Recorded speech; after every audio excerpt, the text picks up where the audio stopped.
నా ఫ్యూచర్ ఆ cinema decide చేస్తుంది.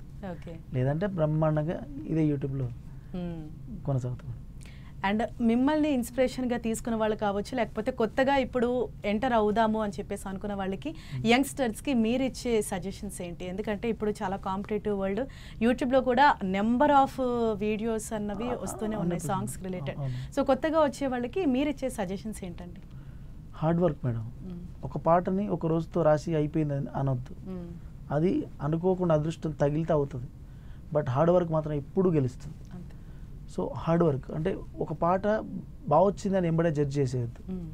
దాని గురించి 10 సార్లు ఆలోచించి 10 మంది సజెషన్స్ తీసుకొని ఫస్ట్ టైం తెలియకుండా దేవుడు మనకు ఒకటి గిఫ్ట్ ఇస్తాడు మేడం.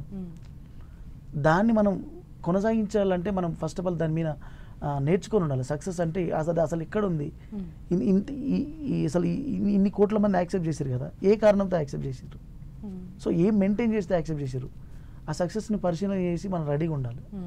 ఆ ఫస్ట్ సక్సెస్ను ఆ నెక్స్ట్ సక్సెస్లు ఆటోమేటిక్గా వస్తాయి నీ నుంచి. ఎందుకంటే ఒక పాట మనను గుర్తించారు జనాలు మనకి ఇస్తారు అంటే నీ నుంచి స్పెషల్ ఏదో ఒకటి ఉంటుంది అందులో, దాన్ని యాక్సెప్ట్ చేశారు జనాలు.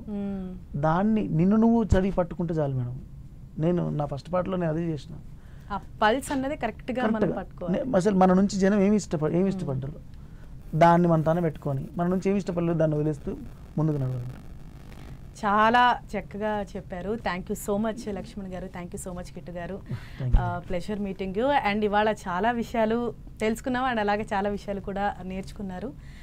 నెక్స్ట్ వచ్చే వాళ్ళకి కూడా మీరు ఒక పెద్ద ఇన్స్పిరేషనే. అండ్ మీ ఫ్యూచర్ ప్రాజెక్ట్స్ కూడా ఆల్ ది వెరీ బెస్ట్ అండి. అవి కూడా చాలా పెద్ద సక్సెస్ అవ్వాలి. అండ్ కిట్టు మీకు కూడా ఎంతో ఫ్యూచర్ ఉంది. మీరు ఇప్పుడిప్పుడే పాపులర్ అవుతూ ఉన్నారు కాబట్టి ఇంకా కూడా మీరు రేపు ఫ్యూచర్లో ఒక మంచి పొజిషన్లో ఉండాలి, సక్సెస్ రావాలి అని చెప్పేసి కోరుకుంటున్నాను. Thank you so much. Thank you so much అండి.